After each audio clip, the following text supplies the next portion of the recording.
Good evening. This is Crime Classics. I am Thomas Hyland with another true story of crime. Listen. A crowd swarming over a field in France. Crowd, all ages. They've come to see this crowd. They've come to look. And the field they're trampling will be packed so hard that the soil cannot be plowed for 2 years after. Closer now, to see if it were true, to see if the story were true. The story of horror about a mass grave, victims, murder victims buried together. Closer now, and finally, a man reaches a pit in the earth. Here! Tonight, my report to you on Jean-Baptiste Troppmann, killer of many. Crime Classics, a series of true crime stories taken from the records and newspapers of every land, from every time. Your host each week, Mr. Thomas Hyland, connoisseur of crime, student of violence, and teller of murders. Now, once again, Mr. Thomas Hyland.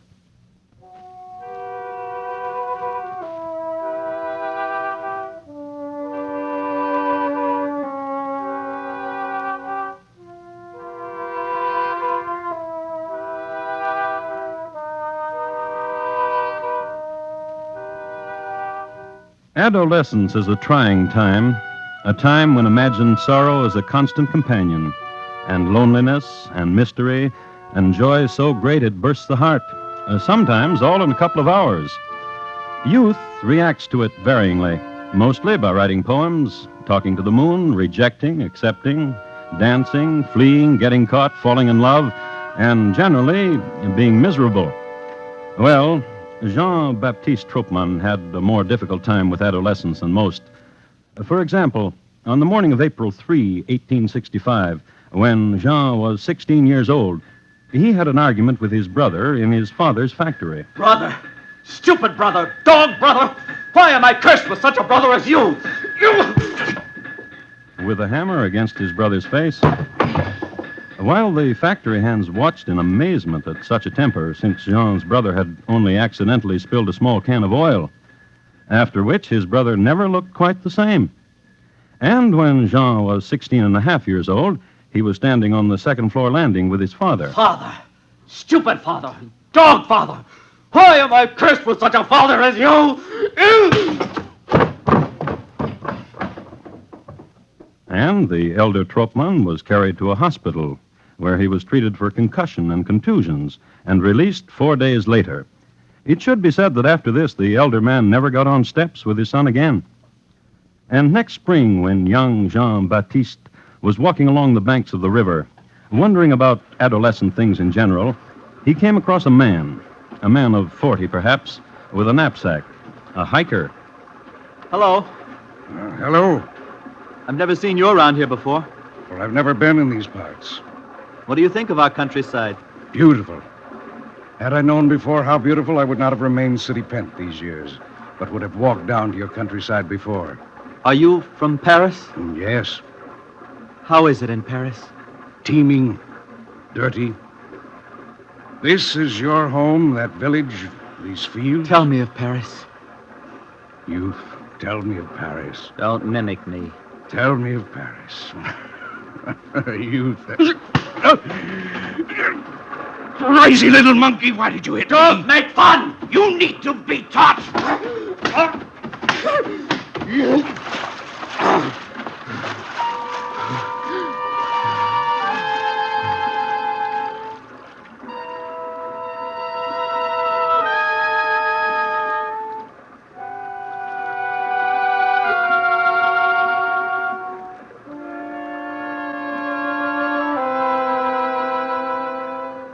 And held the man's head under the water and drowned him, and let the river's swift current carry the man away. And Jean-Baptiste was lucky. The man was washed away to sea and never found. Then walked home and kissed his mother and let her ruffle his hair, then went straight away to his chemicals. He liked to mix poisons. The properties of prussic acid in particular fascinated him. He was pale-complexioned, wiry, and kind of spidery in his movements. And one day he went to Paris on a mission for his father. And there he met a Monsieur Jean Quint. To the Emperor Louis Napoleon. To the Emperor. Oh, waiter. More champagne. I must tell you, Monsieur Kink, Oh, then do. Tell me what.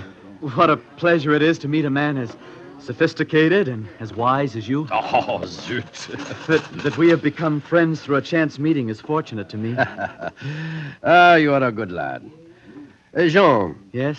how old are you? 19? Half my age. I could be your father. Jean, Yes? let me tell you. I have a son nearly of your years, Gustave, and he is a dolt. Oh, this is my misfortune, Jean, because a man wishes most that his firstborn be a son, and his son be a joy. Ah, if my son would have been such as you, Jean, it would have been a joy. Monsieur, Yeah? how did you become rich, monsieur? Oh. Hard work, application, and a small factory for brush making in Roubaix. You were an intelligent man. No. Hard work, application. And this is what I must do to rise above my own poverty? Not you, Jean. You are clever. There's a quickness about you. You have imagination. And you will be rich. As rich as you? Oh, richer. Monsieur, Yeah? I have a plan. I have a plan, monsieur, and I wish to interest you in it. Oh, what sort of plan? Of money, of wealth, for myself and for you. My friend and my counselor. Tell me of it. I have already told you of money, of wealth. Invest a small amount of money, and returns fabulous. And soon you will tell me of it? Soon. Ha-ha. I drink again to our friendship, Jean. Lasting and good. Oh, yes.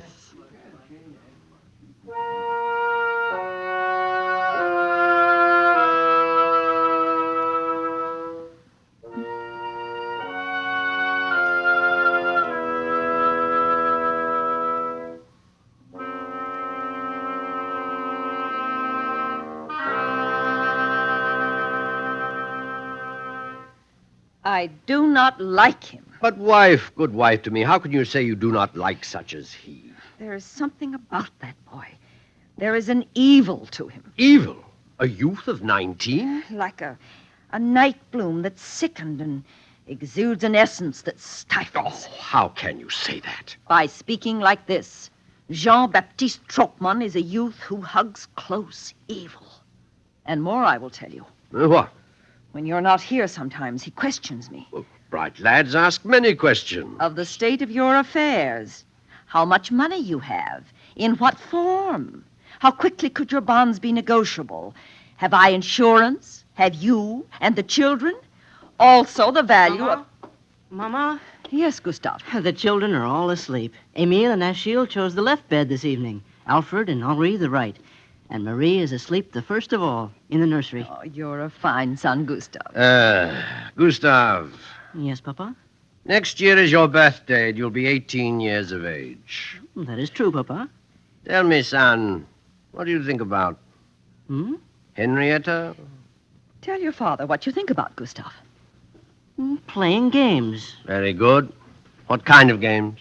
Oh, with sticks and balls and running and jumping high into the air. And what else do you think about? My house and my mama. And my brothers and my sisters. What about them? Mama? Leave him alone. Gustav, Yes, Papa? do you ever think about the world of business?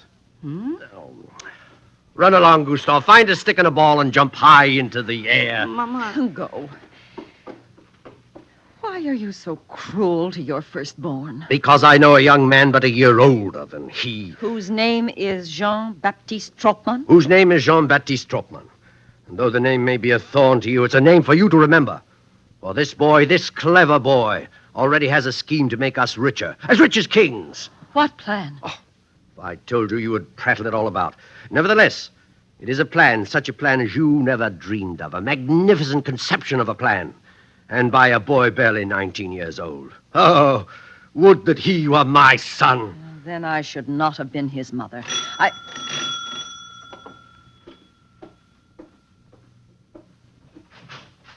Oh, Jean-Baptiste, welcome. This house is yours. Welcome. Oh, what unhappy woman bore such a monster for a son?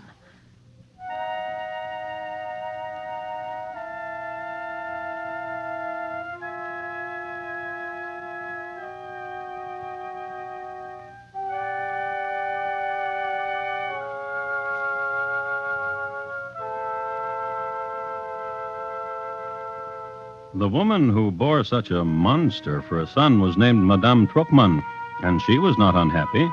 She loved her son dearly and thought him a fine youth, and was sure that in time he would bring her much joy. On the other hand, Madame Kenck knew Jean-Baptiste for what he was, but what she didn't know was that he would bring her death. And the next morning... But where are you going? To the fields of Pantin, and a place there, a chateau. But why? But the boy's plan. The boy's plan, which necessitated hiring a carriage and the drive out of Paris and into the countryside and into the nighttime. And the talk then. The Chateau Vernier. Tell me the rest of it. They will be there. Huh? Who? The counterfeiters. Counterfeiters. They have brought machinery and plates of such exquisite craftsmanship. Oh. And all the money we can possibly use forever. We shall make it. And we must pay them but 5,000 francs. You have brought 5,000 francs? Oh, yes, sir, yes. Drink of my wine. Yes, oh, yes. Ah, yes. We'll be princes of fabulous wealth. What's the matter? Oh, stop the carriage. How do you feel? Cramp. Come, we'll walk. It will ease the pain. Cramp.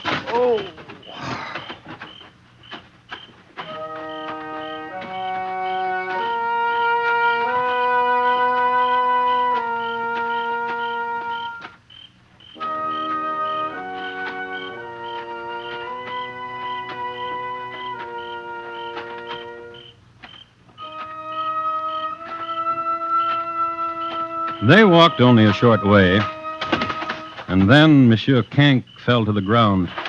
Jean hurried immediately back to the carriage, obtained a shovel he had lashed to its understructure, and dug a hole, and put Monsieur Kenck in it, and packed down the earth. If Monsieur Kenck wasn't dead when he fell, he was now.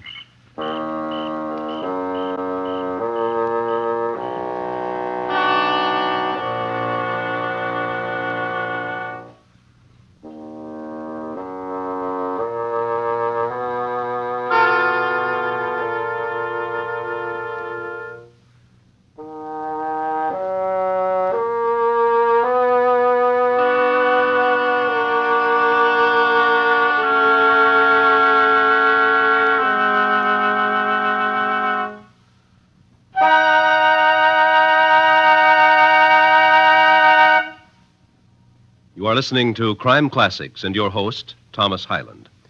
This is National Defense Week. This week, over 1,000 chapters of the Reserve Officers Association of the United States are holding parades and other observances of the occasion. The important message the reserve officers try to impress on their fellow countrymen is this, that it is traditional in peacetime for a small, regular armed force to be backed up by a large, powerful reserve army. As President Eisenhower has said, in the long run, the security of a free country rests in the hands of its civilian soldiers. The reserve keeps America always prepared. Are you in it? And now, once again, Thomas Hyland and the second act of Crime Classics and his report to you on Jean-Baptiste Troppmann, killer of many.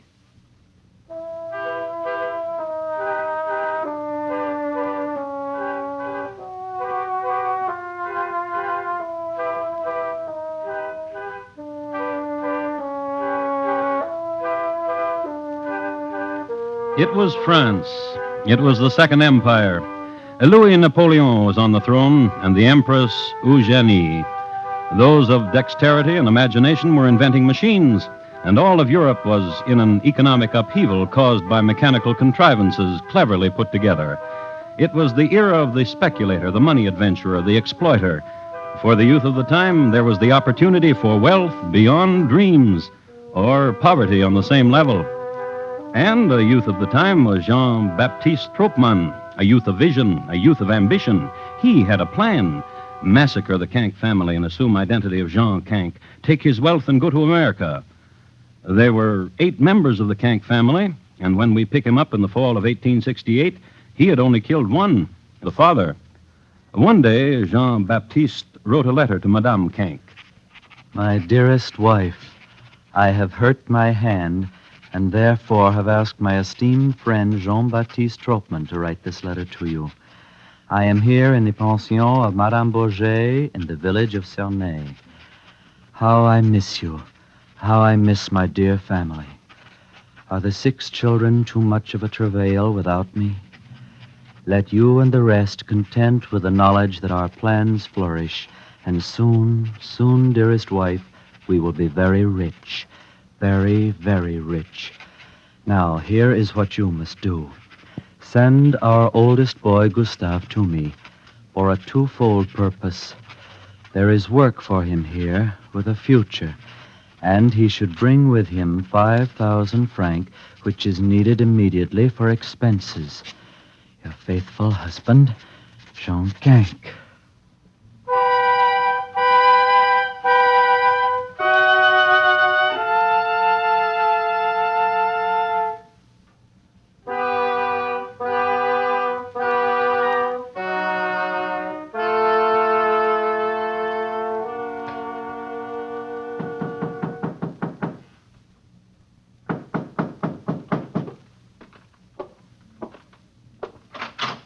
Oh, Gustave, come in, come in. Hello, Monsieur Troppmann. Good evening. Well, and how was your journey down from Paris? Oh, very good, thank you. Where's Papa? I will take you to him presently. I would like to see him now. I've missed him. Gustave, Yes? did your mama give you anything for your papa? Some cakes. I have them here in my satchel. Cakes? Is that all? And an envelope, Which is right there in your satchel. which is right here in my pocket. Ah, Sewn to the inside. oh, you have a clever mother. Come, Gustave, I will take you to your father.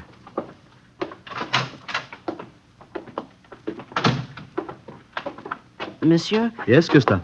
my father wrote a letter and said there was work for me. Actually, there are 2 jobs available to you. Hmm? 2 jobs. One right down there at the pier. Can you swim? Oh, no. Oh, well, then you would not be suitable for this one job, for it has to do with piers and boats. But you do sums, Gustave. Simple sums. Good, good. Monsieur, Yes? what is my father doing now? But a step away. That shack where the winch is. Oh, I shall be very happy to... Monsieur!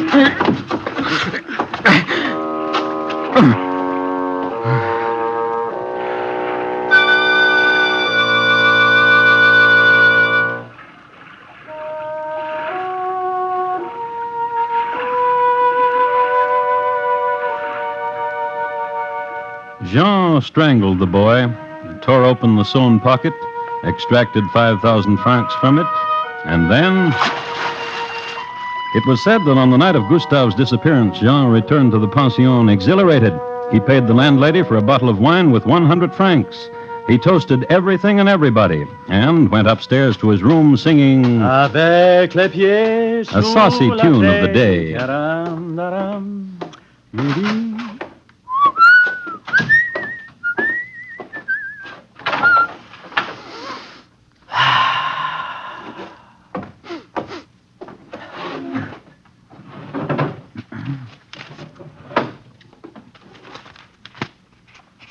My dear wife, our son Gustave has arrived and has a fine situation.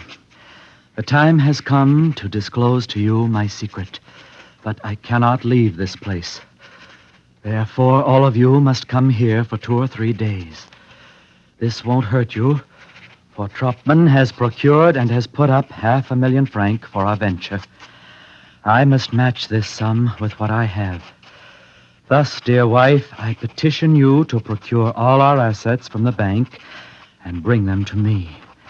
Also, in order to complete legal documents, I must have vital papers and records, our birth and marriage certificates, and those of our children. If I should not meet you at the train, it is because of the press of business. I have given all explanations to Troppmann. He will explain everything to you. You must do everything he tells you. Your faithful husband, Jean Cank.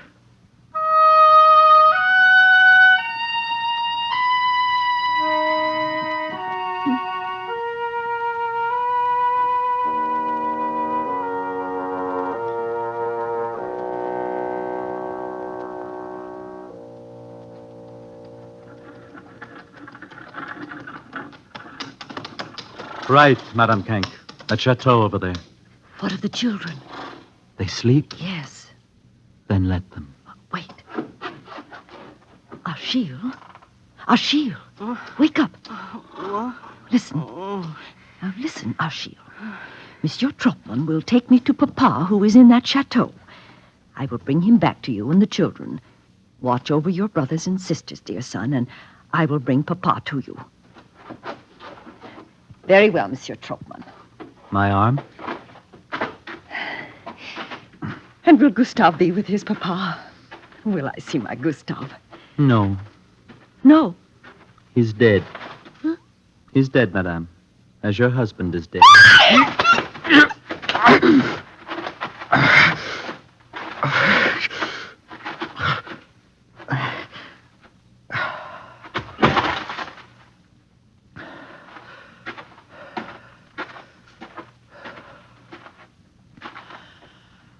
Achille, come here. Come here, my child.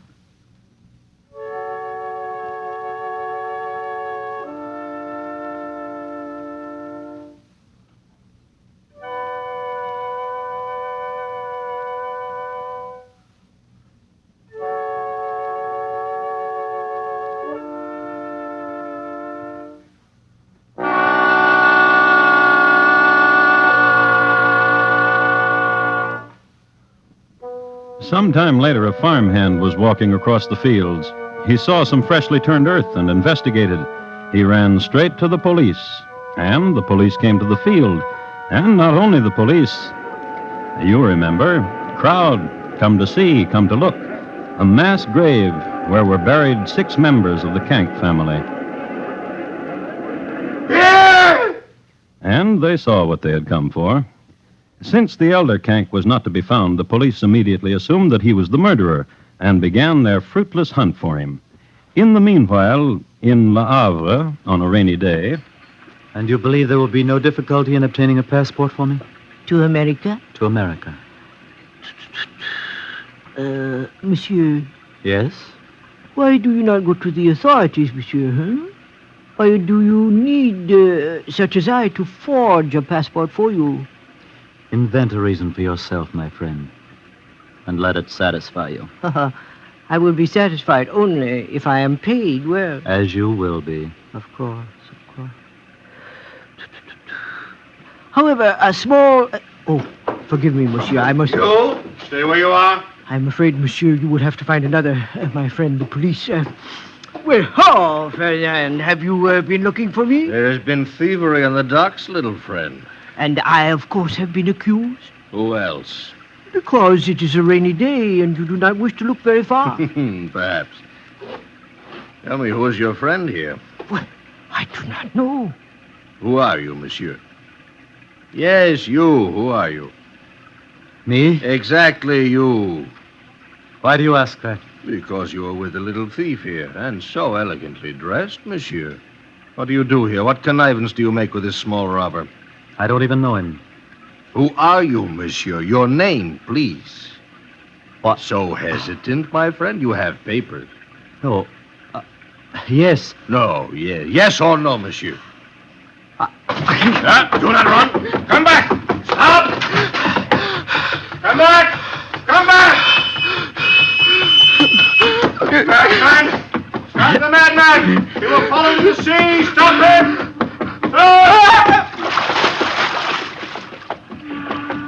Oh, madman, to jump in the ocean. I should let you drown. However, do not frighten me, monsieur. You die. I want to die. I want to die. I want to die.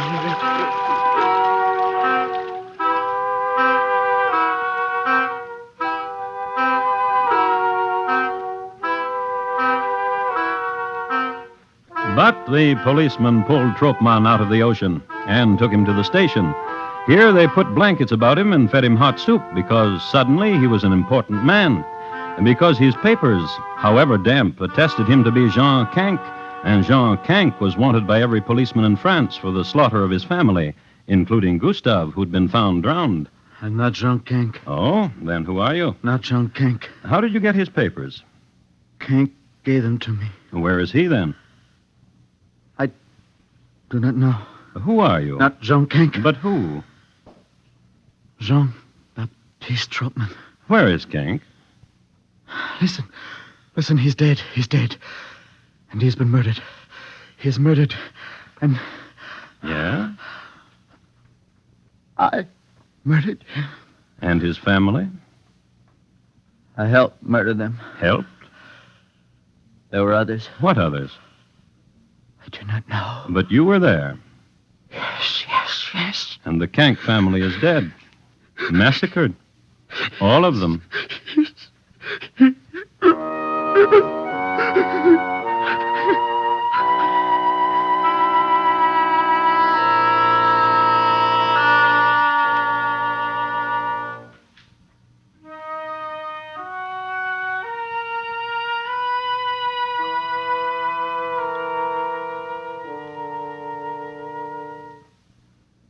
There was a trial, and there was a verdict, guilty, and there was the guillotine.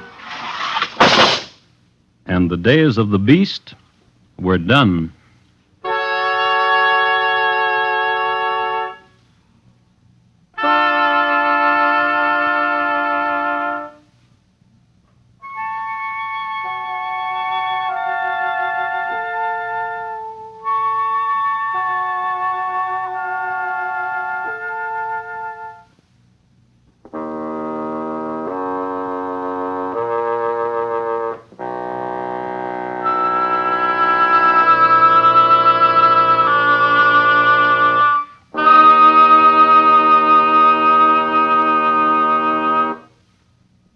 In just a moment, Thomas Hyland will tell you about next week's crime classic. Jean-Baptiste Troppmann, tonight's crime classic, was adapted from the original court reports and newspaper accounts by Morton Fine and David Friedkin. The music was composed and conducted by Bernard Herrmann, and the program is produced and directed by Elliott Lewis. Thomas Hyland is portrayed on radio by Lou Merrill. In tonight's story, Jack Edwards was heard as Troppmann. Featured in the cast were Irene Tedrow, Larry Dobkin, Joseph Kearns, Junius Matthews, Kurt Martell, and Dix Davis. Bob Lamont speaking. And here again is Thomas Hyland. Next week, the story of a boy from the island of Malta who went to sea in the year 1821. And when he'd gotten just off the Canary Islands, he thought of a wonderful way to make some money quickly. It's listed in my files as The Good Ship Jane, Why She Became Flotsam. Thank you. Good night. Two pretty gals and one pixelated evening's listening. They're waiting for you on CBS Radio Thursdays over most of these same stations. Meet Millie starring Elena Verdugo and get exposed to Judy Graves and her family on Junior Miss next sessions tomorrow night. Weekday evenings, Beulah cooks up comedy on the CBS Radio Network.